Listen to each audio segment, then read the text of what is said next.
Welcome to another episode of the Indian Gooner, and today's Indian Gooner episode is gonna be something different. Wait. I started in a different way. Well, let me start in the traditional way because it doesn't look like my video, isn't it? It's your boy Indian Gooner in the house, back with another bang on video. Well, this video is very much quite basic, but I believe that I should make these kind of videos as well, just so that there are new fans who are watching these kind of videos, and if there are certain fans who are supporting Arsenal but don't know exactly how the club works. Well, this video is about how a club football management structure is settled or is maintained. What is exactly a basic structure of a football club coming up with the club management system? Well, there are many different types of systems. The systems that work with Chelsea, the systems that work with Manchester United, where you know that Ed Woodward, we all saw the hashtag Woodward out during the transfer window getting closed, so the fans were enraged. But Ed Woodward is the most and the chief important person when it comes to the transfers for Manchester United. How exactly Arsenal works, I'll also put a brief introduction on that as well. And let me remind you, if you still haven't subscribed to the channel, subscribe to the channel,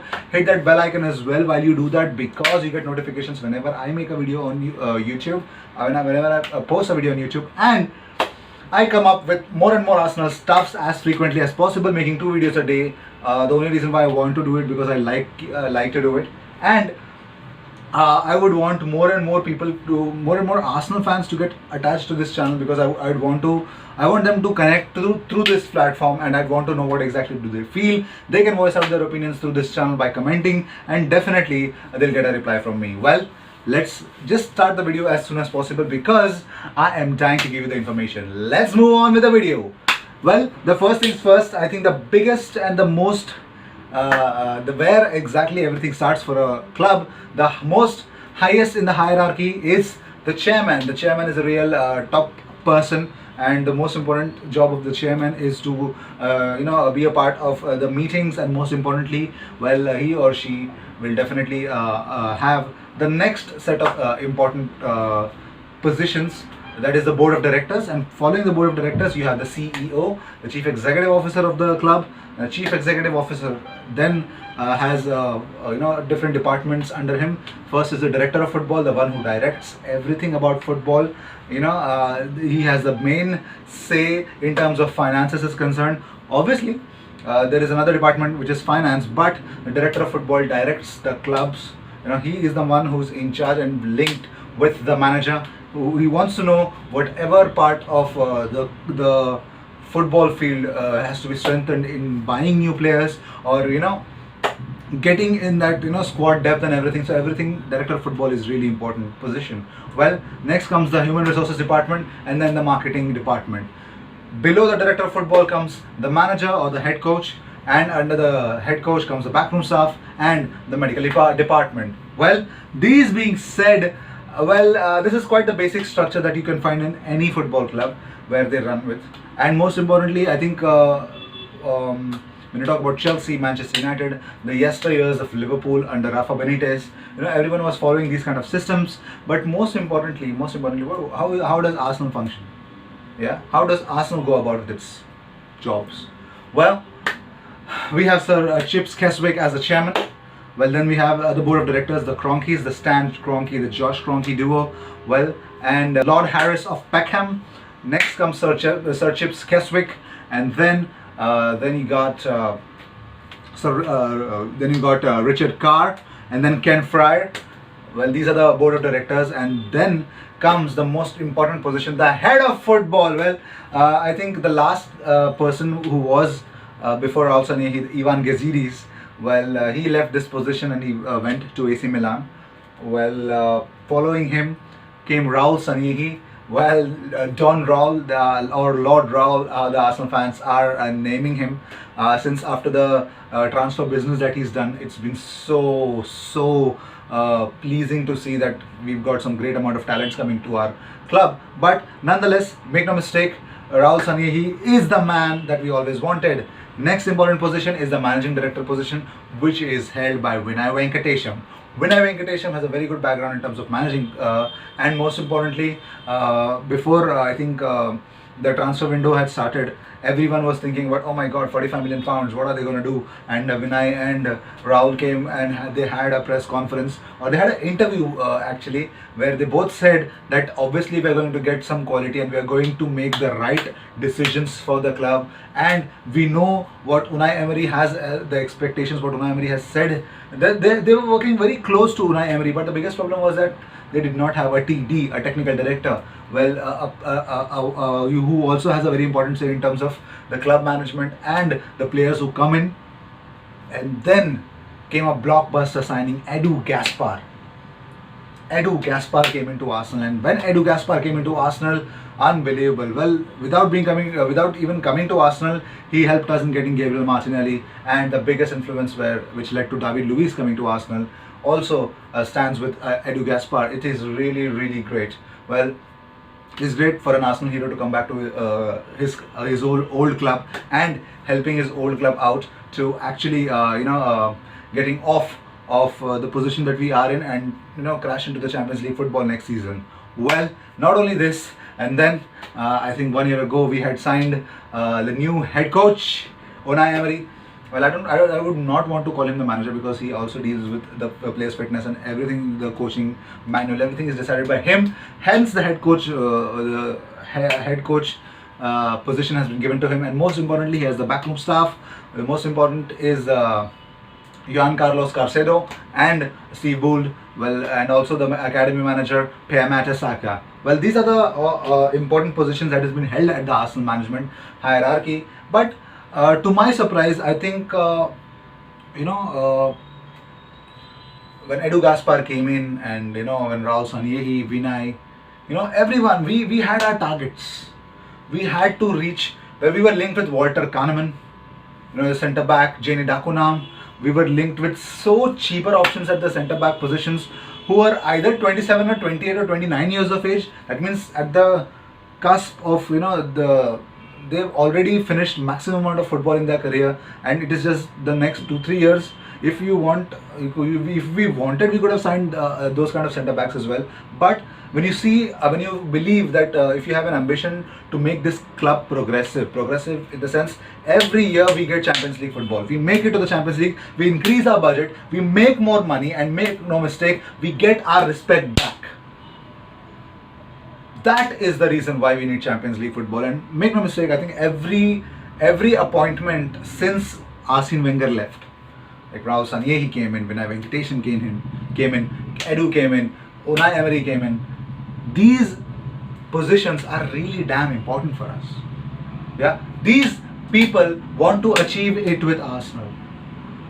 The first game, Arsenal versus Newcastle United, in the supporting stands, you could see Edu Gaspar, Raul Sanyehi watching the game, and even Hus Fahmy, well, the one who negotiates our transfers with other clubs. These three guys were there to watch Arsenal versus Newcastle. Why do they have to be there? Why do they have to be there? We make videos like other channels who are Arsenal fan channels. They make videos, where is Kroenke? Why didn't he come to watch the match? Why this? Why that? I don't care about that. I really don't. Because I think this transfer window, if you can say, it is because of the pressure of the fans. It is because everyone was taking out placards, everyone was taking out the billboards. So not the billboards, sorry. They were making signs wearing Kroenke out, hashtag do you care, we care, or those kind of campaigns were in the social media. Obviously, but make no mistake, I think you need to understand that the Kroenke's got the full ownership just last season. So in one aspect, if you see, the Kroenkes definitely, though they are pure businessmen. It's not that I'm taking their side, but the Kroenkes got the full ownership just last season, and this is the transfer window where you expect them to spend, and they did. But most important thing, it's not Nicolas Pepe coming to Arsenal, it's not Gabriel Martinelli coming to Arsenal, or Ceballos coming on loan, or we got David Luiz as a centre back, no, or Kieran Tierney, whom we have actually not seen, or William Saliba is going to come next season. The biggest and the most important thing that Arsenal did in this transfer window is sell off Laurent Koscielny, Alex Iwobi, and also there are more people who can leave the club, because since the European transfer market is still open. We are expecting El Neni to leave, but that still won't happen because Galatasaray actually signed Steven Zonzi from Roma on loan. So the chance of El Neni going there is very slim, but they're working on it. And when I see that these new appointments, when they start their work, they work. They just don't tell. They're just not talks. They're more than talks. They do the job. Nobody expected Alex Iwobi to leave. At the last minute, the last 2 days that I reported everything about transfer news that I used to report, last 2 days is when we came to know that Alex Iwobi has an offer. And he took it. And we took it. And we got 40 million. Unbelievable. I mean, this is the best type of management that I've seen in years at Arsenal, because see, this is the new modern era of football. This is not something old era of football where for 7 million you could buy a Ballon d'Or player. No, you cannot. This transfer market, if you need a good centre back, you have to shell out 75 million. You got to shell out 80 million. You got to break your records. You got to break the Premier League's record to get players, to get high quality players right now. That is modern football, guys. That is modern football. So it's very brutal, it's very honest, and if you don't get it right, you may get relegated. You will not get European football, and definitely the manager will get sacked. That's the brutality of this game, and because we as fans enjoy it at the stands or at our homes in front of the TVs, these management and these hierarchy are the people who may work for us and whom we believe that can get us the happiness of getting a trophy for the club. You know, obviously the players are important, yes, but behind the scenes, these are the people working for the club. Well, and also talking about the finances, the third kit for fans, it costs 64 point some blank 65 pounds. 65 pounds for a third kit of Arsenal.